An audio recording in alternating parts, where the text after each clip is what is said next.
अंधेरी रात में चारों तरफ सन्नाटा छाया हुआ था। सुनाई दे रही थी तो सिर्फ कुत्तों और झिंगुरों की आवाज। इसी रात में गंगाराम की आंख खुली। रात में प्यास लगना बड़ी दुविधा है। अब इंसान अपना गरम बिस्तर छोड़कर उठे और गंगाराम अभी अपनी बात पूरी भी नहीं कर पाया था कि उसने देखा कि सामने उसका बेटा खड़ा हुआ है। अरे मोहन, तू इतनी रात में मेरे कमरे में क्यों खड़ा है?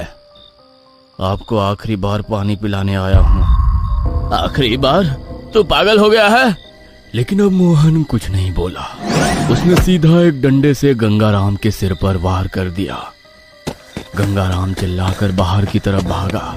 बचाओ बचाओ, मेरा बेटा मुझे मार डालेगा। गंगाराम अपने घर से बाहर आ चुका था।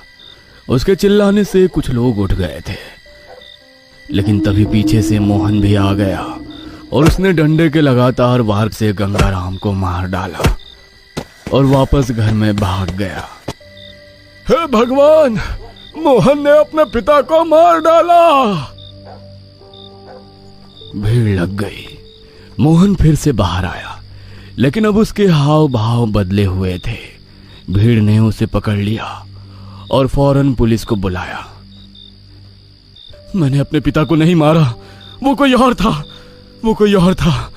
मैंने अपनी आंखों से देखा है तुम्हें अपने बाप का कत्ल करते हुए। इंस्पेक्टर साहब, इसे ले जाइए। मोहन को पुलिस पकड़कर ले गई, लेकिन उसकी चीखें अब भी लोगों के कानों में गूंज रही थी। मैंने अपने पिता को नहीं मारा, वो कोई और था। लोगों के मन में डर समा गया था।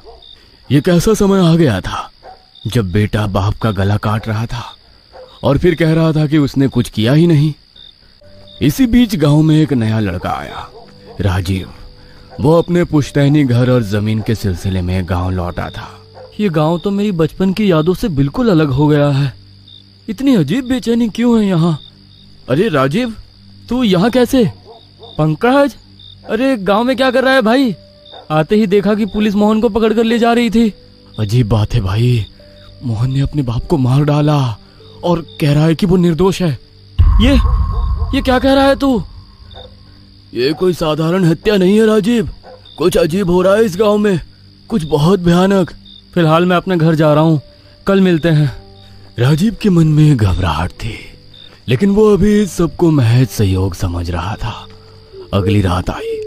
लोग मोहन की करतूत से डरे हुए थे और जल्दी जल्दी अपने घरों में चले गए थे। लेकिन राम प्रसाद के घर में कुछ अजीब चल रहा था। इतनी रात हो गई लीलावती, अब सो जा लीलावती। हाँ, अब सोने का ही समय आ गया है हमेशा के लिए। राम प्रसाद को लगा कि उसकी पत्नी नींद में बड़बड़ा रही है।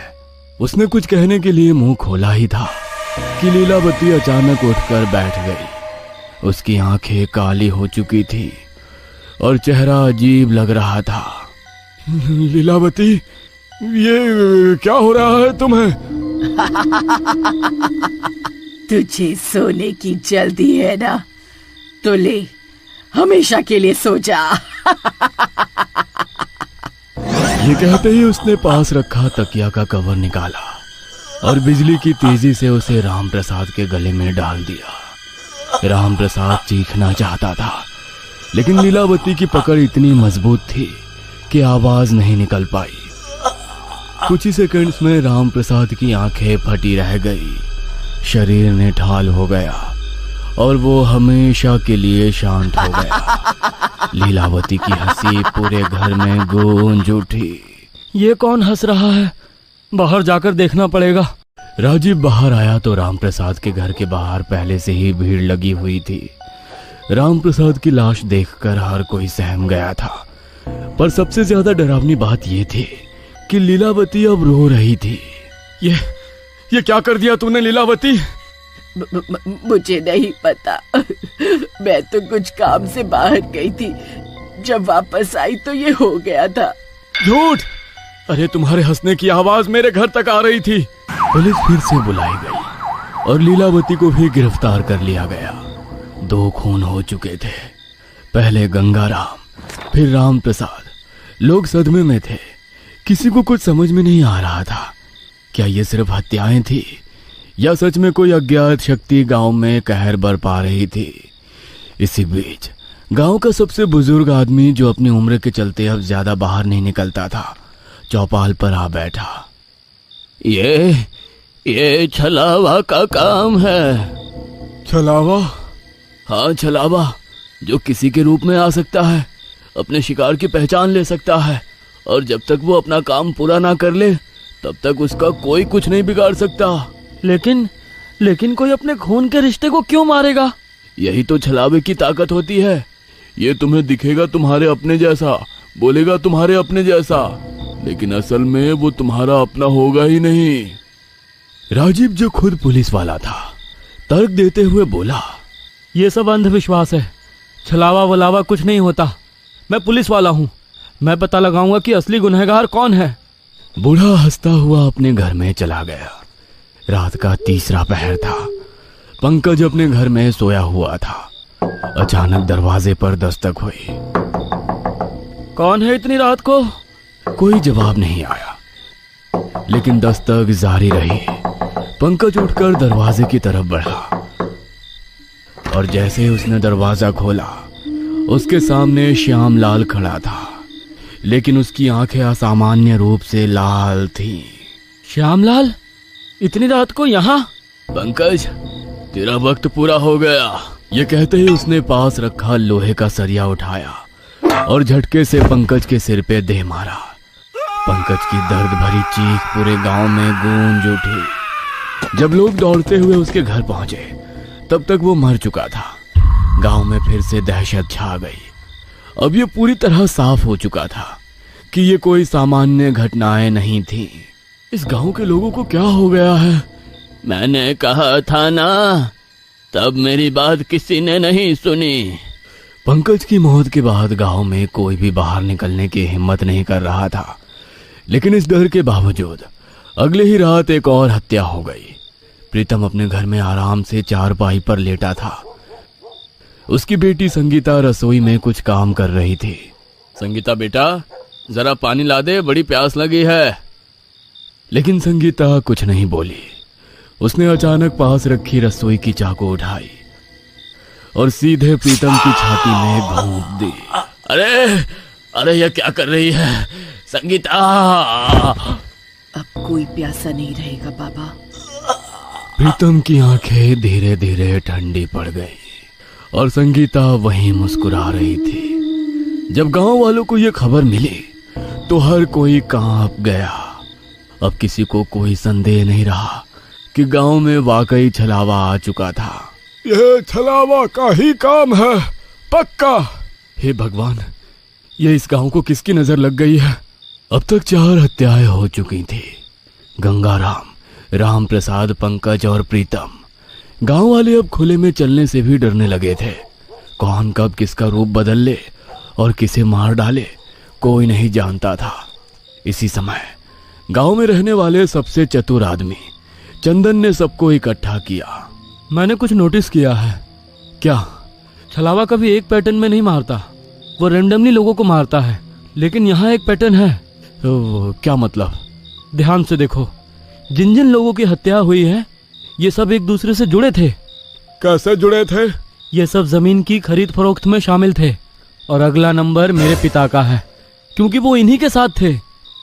मेरी बारी? अगर ऐसा है तो मतलब छलावा तुम्हारा रूप लेकर आएगा। हाँ, हमें तैयार रहना होगा। गांव में अब हर कोई दहशत में था। रात हो चुकी थी, लेकिन इस बार चंदन के घर कोई नहीं आया। उसकी सांसें तेज चल रही थी। वो पूरी रात जागता रहा, पर कोई भी हमला नहीं हुआ। सुबह हुई तो राजीव उससे मिलने आया। चंदन, रात तो शांति से निकल गई, लगता है छलावा भी डर गया है तुझसे। चंदन ने गहरी नजरों से उसकी ओर देखा। फिर अचानक बिना कुछ कहे उसने पास रखा चाकू उठाया और झटके से राजीव के पेट में घोंप दिया। चंदन, ये तूने क्या किया? राजीव लड़खड़ाते हुए जमीन पर गिर पड़ा। उसका शरीर झटकों से कांप रहा था। लोग दौड़ते हुए वहां पहुंचे। चंदन, तुझे क्या हो गया है? अरे तूने राजीव को क्यों मार दिया? हमने तो सोचा था कि तू इस छलावे से बच जाएगा, पर तू तो खुद ही हत्यारा बन गया। लेकिन तभी राजीव का शरीर अचानक अजीब तरीके से मरोड़ खाने लगा और वो छलावे में बदल गया। हे भगवान, ये क्या हो रहा है? तभी सबका ध्यान अचानक गांव की दूसरी तरफ गया। वहां असल राजीव खड़ा था। उसका चेहरा सफेद पड़ चुका था। वो भागने की कोशिश करता है, लेकिन गांव वालों ने उसे पकड़ लिया। मुझे पहले ही तुझ पर शक हो गया था राजीव।